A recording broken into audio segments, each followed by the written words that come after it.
Hello, good afternoon. I'm Rochelle Anderson with the first ever episode of the Guiding Light podcast, where we talk all about small businesses and their huge, humongous challenges that they may have. Our regular guest today couldn't be here today, so I decided, hey, let the show continue. And we just went ahead and decided to do a very popular topic today on social media. I am the owner of Lighthouse Web Designs. My name is Rochelle Anderson, and I've been in the online marketing world for about 25 years. We've sold banner ads on Yahoo. We've managed campaigns for small businesses as well as very large companies and corporations. So that's why I feel like I am qualified to talk about this topic. I'm the owner of Lighthouse Web Designs. We've been in business for about 11 years. Our big niche is to work with small business owners to increase their digital footprint online, as well as help them accomplish their goals that they have online. So today I wanted to talk about this. This was a talk that I put together for a mastermind group that we have here for small business owners, and it was a big hit. So I thought this would be a good, beneficial way to start out the podcast. Again, since our regular guest couldn't be here today. My goal today is to talk about social media, not in the sense of why you should do it. I think there's plenty of posts out there about that. What I want to focus on is, okay, you've drank the social media Kool-Aid. You know you got to do it, okay? However, how can you make it more beneficial? Perhaps you have done a few social posts, you didn't really see anything. You've done a few ads and you haven't really seen anything. Then this podcast is definitely for you if you want to increase the engagement that you get through social media. Now, first off, in everything in business, and I harp on goals in a big way, but this is no different. If you're going to engage in social media, you need to have goals for why you're doing it, how that matches with the company's goals of what you're wanting to achieve. We are in the beginning of 2018, so it may be that you're wanting to increase your business this year. It may be that you want to increase your visibility this year. It may be that you want to, of course, increase sales and things like that coming in. But when it comes to social media, these networks are built to be social. So a lot of times what people do is they think they can just post and then walk away and that's it. Where a lot of times you need to actually engage in conversations. You need to start conversations, get in on conversations. And because I'm so sorry, I'm getting over allergies. You need to engage in these conversations and make it to where you're able to prove that you're an authority in your field, that you know what you're talking about, that you're good in your niche. And that's one of the main things that social media really can be used for, is to connect with people on a level like we've never been able to do before. But the problem is a lot of people are a little confused on how to do that. So that's one thing that I wanted to talk about today. There's so many different social networks, and they're always changing. Facebook pages just went through a huge change on how it's going to impact businesses. And there's even some businesses that just said, forget it. We're going to go with groups and not even mess with our page anymore. So there's a lot of different changes going on. I'm still kind of reviewing those changes to see how it's going to impact small businesses. And we'll post something new about that as soon as we have our information and our data back. First off, all social media is driven by images and video. Okay, yeah, sure, what you post is your text is valuable as well. But when people are mindlessly scrolling through Facebook, LinkedIn, Twitter, Instagram, all those things, they pause once they see an intriguing image or an intriguing video. The key is you have to keep these on brand, but then also engaging enough and on topic. And that can be a little challenging. You always want to use your own videos and your own images if possible. However, if you can't, definitely refer back to stock photos. I've got a couple of resources that I'm going to share down in the comments of some free sources as well as some paid sources. The free sources, definitely go to use those for sure. Just make sure that you make note of the reference where you got the video. Where you got the image. and the date that you downloaded it. Okay.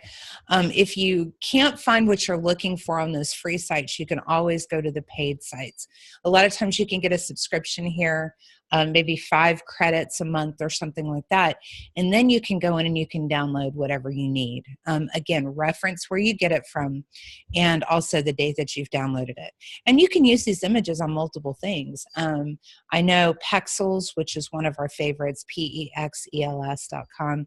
They offer the high quality images, and you can use these on your website. You can use them on brochures. If you're still using brochures, you can use them in a lot of different places. And the same goes for the paid sites. With the paid sites, you can look at getting a smaller size image. If you're looking to just do stuff on social media and your website, those medium-sized graphics should do fine. And a few of those resources are like Fotolia, 123RF, Adobe Stock, places like that. Now your videos are super hot right now. One thing you'll definitely want to do is keep it authentic.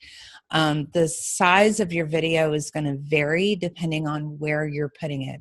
So in other words, like a podcast or a video cast like what we're doing, those tend to be a little bit longer. They're 30, 45 minutes or so because we're talking about a topic. And sometimes, now in my other posts, there's definitely going to be multiple people in here with me. So we'll have conversations about topics.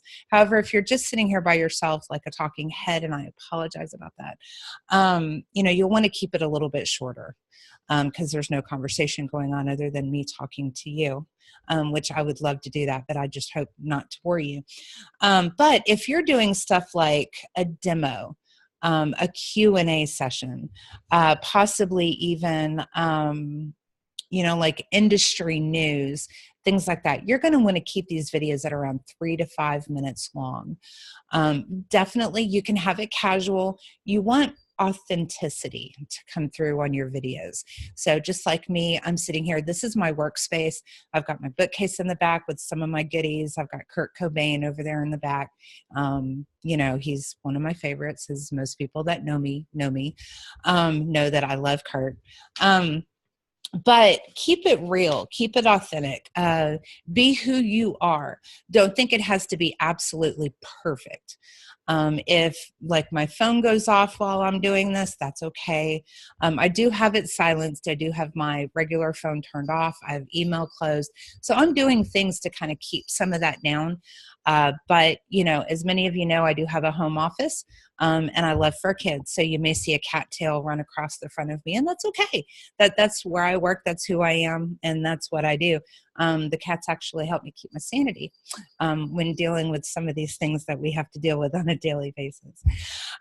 Okay. So tips for great videos. Again, keep it casual. Make sure and include a what's next section. So what is it that you want them to do after they watch the video or after they've engaged in something? Do you want them to go sign up for your newsletter? Do you want them to subscribe? Do you want them to buy something? Do you want them to share it? Do you want them to comment? What are the things that you want to actually accomplish with that video and include it as part of the video? Keep it quick. Again, if you're posting this on Facebook, whatever, you're going to want to keep it about 3 to 5 minutes, okay, at the most. And if you're going on closer to the 4 to the 5 minute thing, make sure it's really compelling, and that you're not just harping on and on and on about things, which I do have a tendency to use. Also, you can reuse your content, okay? So once you do a video, you can splice up that video, use it on your website. You can use it as a separate social media thing. There's some people that have even used some of these videos in like a YouTube ad. And that's something that's very effective. So definitely reuse the content. Once you create something, find ways to reuse it. Same thing with your social posts, which we'll talk about in a little bit. Okay, so times to post. The time that you post is going to vary depending on your business and your audience, okay? So if you're a restaurant, posting at 2 p.m. would be kind of fruitless because people have already eaten lunch. They're still kind of full. Now, if you're a coffee shop, 2 o'clock may be perfect because people have already eaten lunch. their food is settled a little bit, and they're getting into that afternoon, the drag after they've eaten. So coffee might be the perfect thing. So if you're, a local coffee shop, 2 o'clock might be perfect for you. But if you're a restaurant, not so much. So the best thing to do with times to post is definitely test out the different times. Like you might post one thing at 9, one at 11, one at 2, one at 4. See which one you're getting the most engagement on. And engagement, I mean likes, comments, shares, trips to your website, things like that. What are the types of things where people are engaging with that content? Okay. Now, unfortunately, social media, they kind of got wise to the situation that businesses are here to make money, and that they were using the social networks to drive that business to them. And just like anything else in the world, we can't advertise for free. Okay. So these social networks are definitely pay to play type networks. If you really want to drive good conversions and have really good results on Facebook. Now, I'm not saying that organically you can't do that, but Facebook, for instance, if you opened up Facebook and you were on your personal profile, and let's say it's 5, 6 o'clock at night, you're off work, you're just sitting down watching TV and you're scrolling just to see what your friends are up to. If you saw 15 page posts or ads before you even saw a friend's post, would you engage in social media? Probably not, because you're not seeing your friend's stuff. Well, most people follow on average 20 to 25 businesses, and that's on the light side. I know I follow probably around 500 different pages on Facebook. If I was slammed with everything that they post, I would never see my sister posting a picture of her grandbaby, or I would never see that my daughter posted something that her and her dog were doing this weekend. So there's things like that that you have to keep in mind in reality. And as businesses, we're like, yeah, but I want my stuff seen by my followers. Yeah, but it doesn't necessarily work that way. So the way a lot of these social media networks do this is they gauge how much your stuff is seen by how much engagement it gets. Okay, so the more likes and comments and shares that you get, the higher chance that your following will see it. So whenever you're putting together these social posts, you'll definitely want to make sure that quality beats quantity. So that's why we say use good images, use good video, make it informative or funny. If you haven't done so yet, research Dollar Shave Club. The first video that they came out with to basically launch their business, they loaded it up on YouTube. It became viral. They didn't spend a whole lot of money on it. It was just something very simple that they put together, put it up on YouTube, and then it just went from there. And I think that Dollar Shave Club grew substantially within the first 30 to 60 days just because of that video. And it launched the company in a big way. And a lot of people have tried to mimic what Dollar Shave Club has done.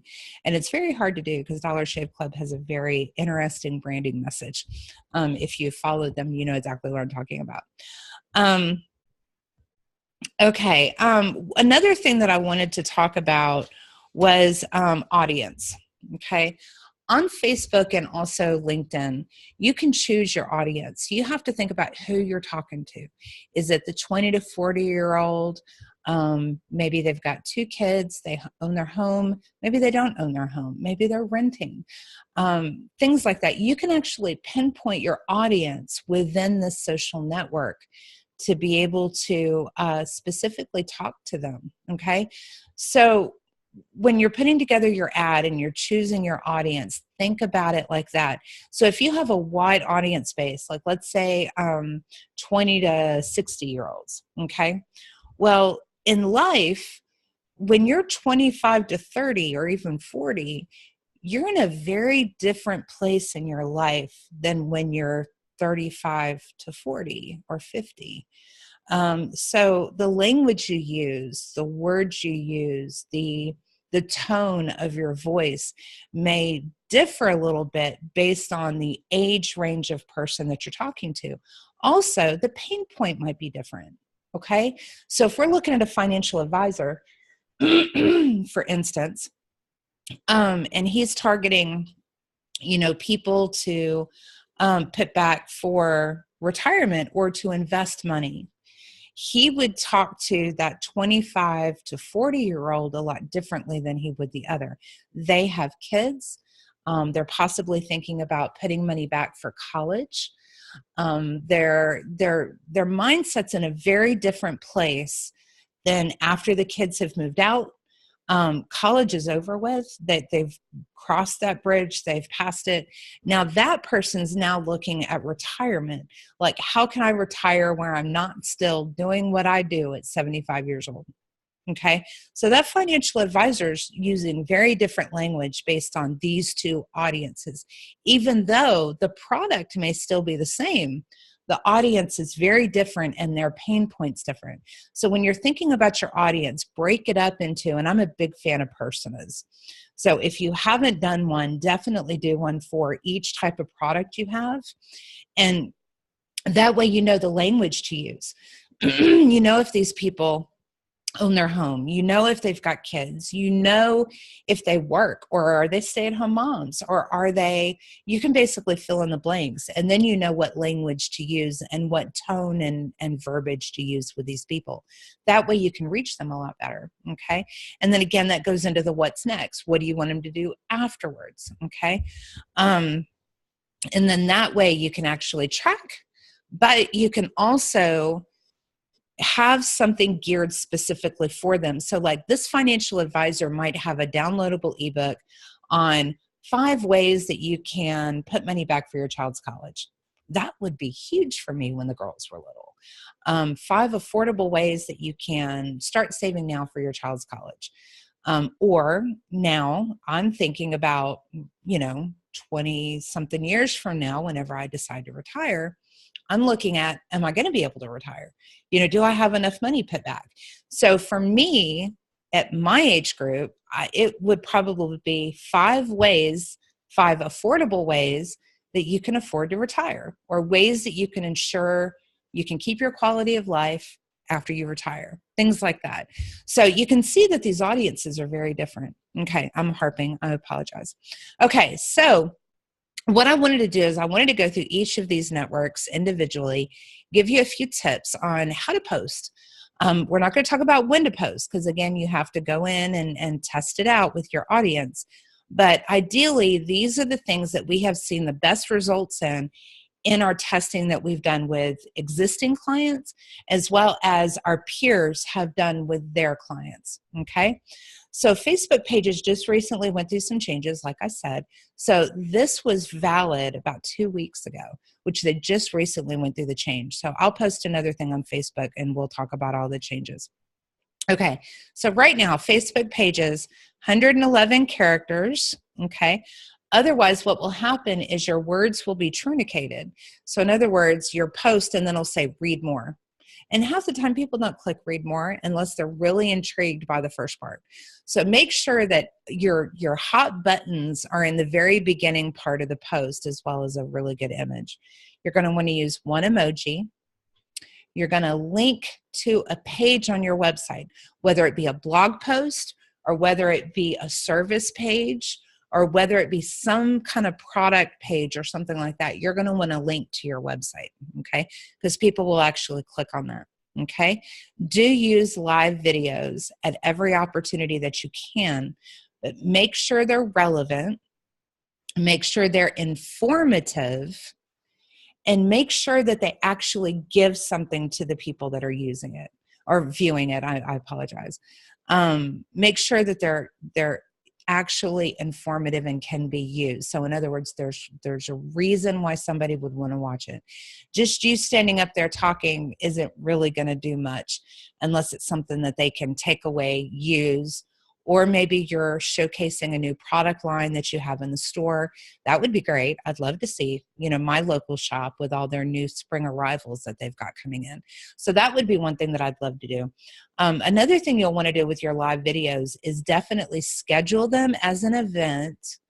And then you'll want people to register, and then you're going to want to promote that event. You do want, if you're doing a Facebook Live video, you want people actually there. seeing it.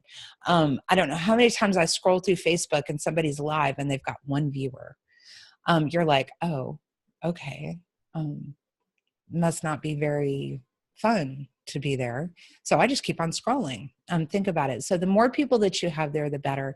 If you're not going to promote an event, it's better just to do a video and then upload it to Facebook.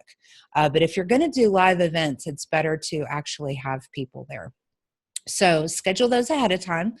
Create an event, invite your friends, invite your customers, send out a newsletter, let them know you're doing a live event. Go ahead and register, have the event page within the newsletter.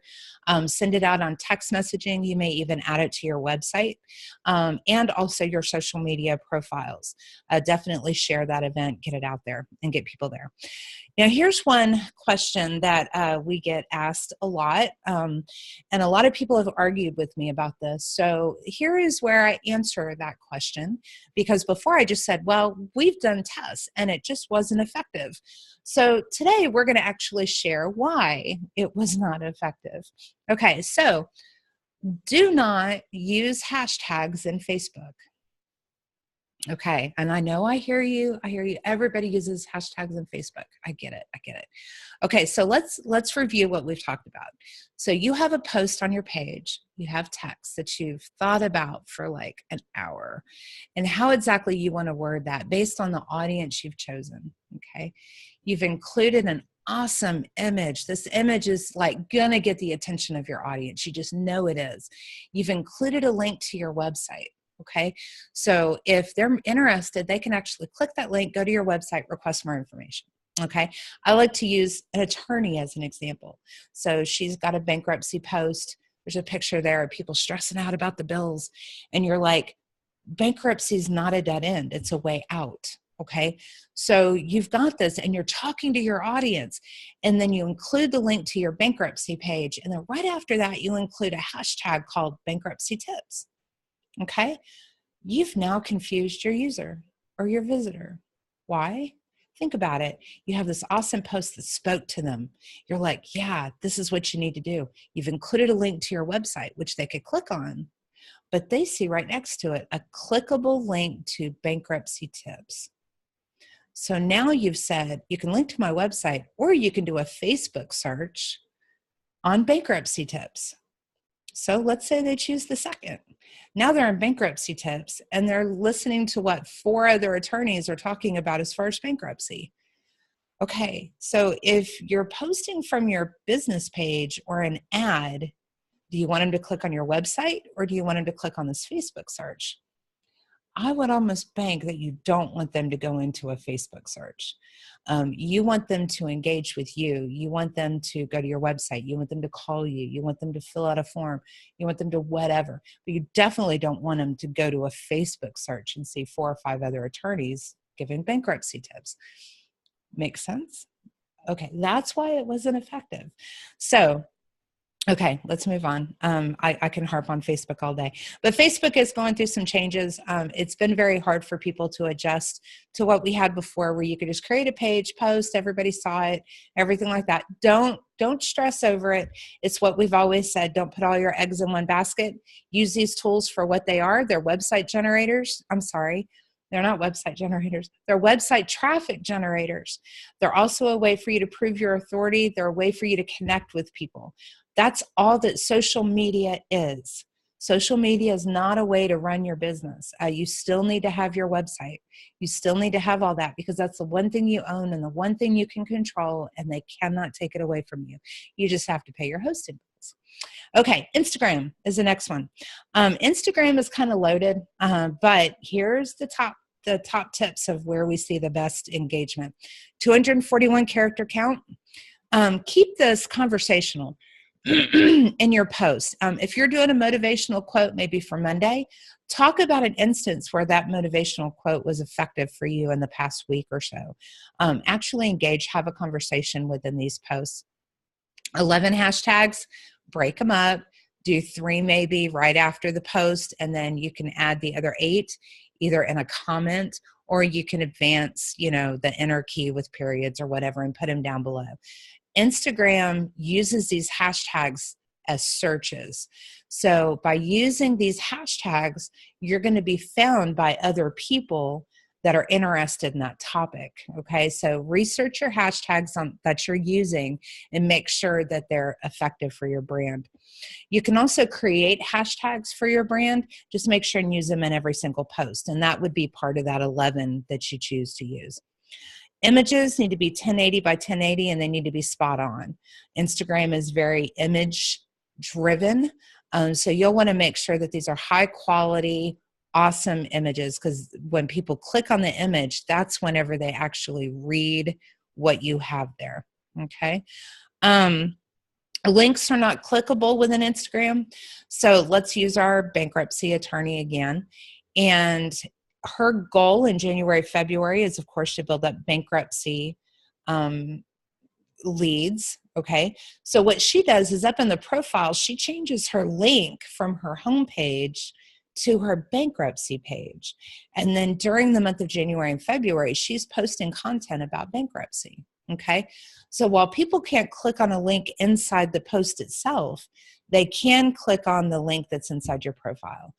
So that will still get you website traffic. But Instagram is not known for generating a lot of website traffic, but it can do it. You just need to make sure that you change your link based on whatever your goal is for that month or that quarter or even the year. Okay. You'll want to do short live videos.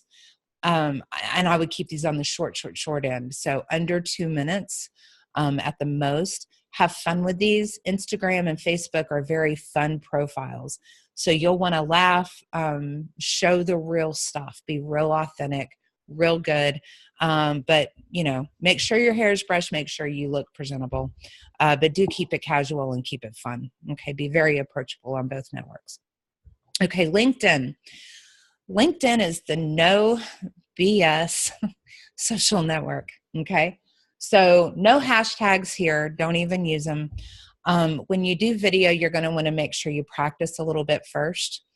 Try not to use your ums and ahs. It's very hard for me. I even went through Toastmasters and I still have a challenge with it.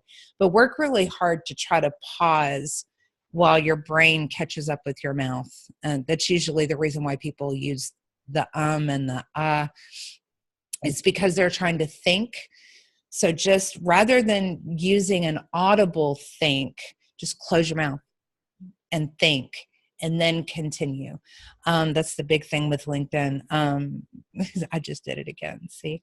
Okay, no emojis on LinkedIn. Again, it's a very serious network. Links do work best. So this is where you can actually post a link from your blog, post a service page, whatever. Now, another thing about LinkedIn that's really cool is they do have the ability to post. Okay, so you can post an article just like you would do on your blog. The difference is the posts on LinkedIn are currently, this may change, not indexed by Google search. So if you have a post on your blog, you can post something similar to it on LinkedIn. I've even seen people post it on LinkedIn first, build up some stuff, and then they post it on their blog because they're getting more results from LinkedIn than they are getting from their website blog. Okay, 149 character count is ideal. Live videos, again, practice first. Needs to not be as fun as Instagram and Facebook, but you still want to show your true business personality. Every business has a personality, just like individuals have personalities. So show your business's personality in everything that you do online. It's part of your brand. It's part of your message. And that's definitely one thing you'll want to do. Now, the other one I wanted to talk about, there's a few more here, but Pinterest is one, and Pinterest is an e-commerce and a blogger's friend. Pinterest is a web traffic generating machine. It's very image heavy. You'll need spot on images, but every time you post an image on there, that image can be clicked and it goes to a website address. So if our bankruptcy attorney was looking to drive traffic through Pinterest, they could do so by posting to their bankruptcy page. And that can change. So let's say her personal injury, car accidents, as well as bankruptcy is kind of big during January, February. She can actually promote both depending on where that pin is going. Okay. E-commerce is big. So let's look at our small boutiques. Small boutiques, they have a new spring line coming out. They have like an image that has a couple of the different pieces of it. And then it's like, hey, come see our new spring line. They click on it. They go to a page that has their spring 2018 collection in it. That would be huge. Also, Pinterest is awesome because people have these boards. They pin an image. Okay. And then once they pin an image, people can go and they can also pin what that person pinned. So your pin is being shared all over the place. I've got an image of a painted Labrador that I pinned 8 or 9 years ago. Do you believe that thing? I still get pin notifications on that thing, at least 3 or 4 a week. So the stuff that sticks around Pinterest, it sticks around for a while. So that's one thing you'll want to keep in mind whenever you are doing that. And that's a whole nother topic that we want to make sure people actually get to the actual page that you want them to get to. So that's another thing that we need to talk about in another podcast. Okay, so you're limited to 500 characters on Pinterest. And if you're adding it from a desktop, that's fine. Add the post and then go back and edit it to add the link that you want it to link to, which is one thing that, let's say your spring 2018 line, and now it's summer. So what do you do for summer? You can keep that spring line there if you still have the products there. You could delete the pin, which I don't recommend because it's still out there. Or you can point that traffic to your summer line or your homepage. So that way people can see your other products that you have. You definitely don't want to waste the website visitor though. Okay, now there are other networks out there that aren't your atypical social media networks. One is Quora, Reddit, Alignable, Snapchat. Quora is really good because it's a place where people go to ask questions. This is a great place you can go to learn a little bit more about your audience, about your niche, what their pain points are, but it's also a great place to go and improve your authority. So if you have people that are engaging in conversation, you can go into there and you can actually start answering questions for people and generating business that way. It's also a good way to prove you know what you're doing, even if you're a local business. And let's say you have somebody that requests has a question from a place outside of your service area. You can still answer the question, and then the local people that follow you on Quora will see that you're very knowledgeable on that topic, and it's still paying for itself. Twitter's gone through a lot of changes, especially towards the last quarter of 2017. They have improved things. It's not as much of a microblogging place as it used to be before. Whenever you'd post something 30 minutes later, you go and it'd be gone. So if you didn't get results in the first 30 minutes, you were pretty much sunk.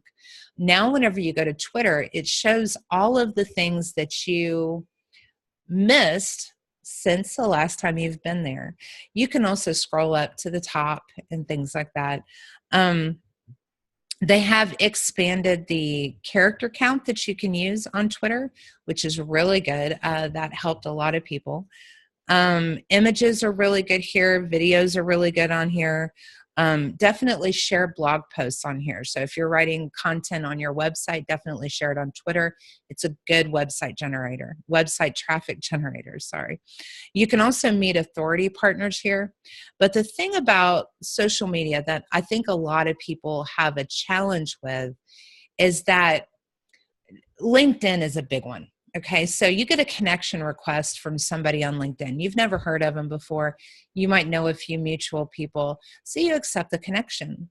Well, now what? You've accepted the connection. Where does it go from there? It's better if you engage people, if you try to get to a deeper connection. So if you met somebody at, let's say, a chamber networking event, You stopped, you spoke to them, you got a business card, you go back to your office, you enter their data into social media, you say, hey, it was nice to meet you at XYZ networking event. What? Where do you want to take it from there? Is there some way that you guys can mutually benefit one another? Is there somebody that they can introduce you to? Is there somebody that you can introduce to them? Think about mutual ways that these connections are beneficial, especially on LinkedIn. That's one of the bigger ones. Facebook, with pages, it's really hard to just connect with your customers on a personal basis. This is why a lot of people are going towards groups. So on current customers, they're inviting them to a group. That way they can see their posts and they can engage with them a little bit better. I imagine Facebook is going to make some changes once they see that starting to happen. They usually do rip the rug out from underneath us all the time. Okay, now there's plenty of social media networks out there, and there's going to be more that come up on the rise. It always happens. You remember MySpace? Well, they're no longer around, and other ones took their place. The big thing with social media that you have to realize is, one, don't put all your eggs in one basket. You don't own the network. The networks can make changes. You can't control them. You're just renting space, and you have to follow by their rules. Your website is the thing that you own. That's the one thing you need to definitely put a lot of emphasis into, but don't ignore the social networks. This is where you connect with your customers. This is where you drive website traffic. This is where you reach out to people and bring them into whatever funnel you have, or turn them into a customer, turn them into a follower, whatever your goals may be, okay? Anytime you do anything on social media, you have to have goals. You have to know why you're on that network. What is it that you want to accomplish? Make sure that those align in with your company goals. Then what you need to do is, on everything that you do on social media, you need to analyze it. How long was your post? What words did you use in the post? Who was your audience? Who were the ones that engaged with it? Why did they not engage with it? There's things like that that you need to look at. If you're looking at website traffic, how did that post generate traffic? And you can actually target these links, the links that you use within your post, to actually give it like a little code, and then that little code is for that post. Okay, there's ways you can do that. You can also track, like use a service like CallRail or something like that. You can do an ad within a post, and it will track how many calls you get on that particular number. So each ad has a different number. You're able to track those numbers and see what the response was. So you see how many calls you get, how many website traffic visitors you get, how much engagement you get within social media.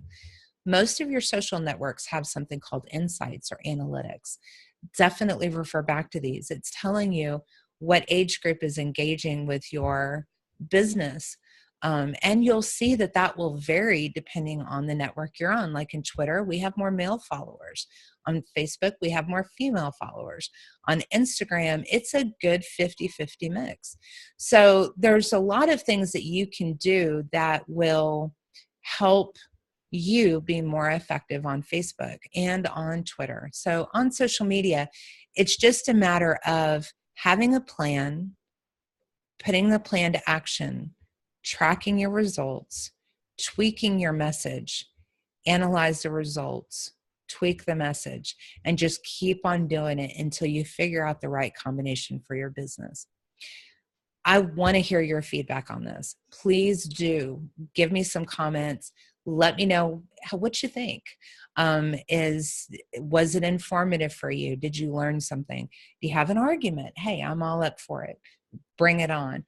Our hope with the Guiding Light podcast for small business owners is to bring topics that mean the most to you, the things that are keeping you up at night, the things that you're looking at that list and saying, ugh, and you just dread some of those things. So we'll have financial advisors on here. We'll have business coaches. We'll have a lot of different things on here to help you guys. One thing I do want you to do, hop over to our YouTube channel, definitely subscribe. My goal is to post something probably every 2 weeks at first, and then we'll go down to once a week. But if you have a topic you'd like covered, definitely send it my way. Let me know what it is. If you have a topic you would like to appear on the Guiding Light podcast, definitely let us know. I'll include a link for guests to come on the show. And then that way you can give me some information and also kind of set up a time that would be good for you. Thank you very much for listening. If you've made it this long, I really do appreciate you. And again, give me your feedback. Have a blessed day. We'll talk to you soon. Bye.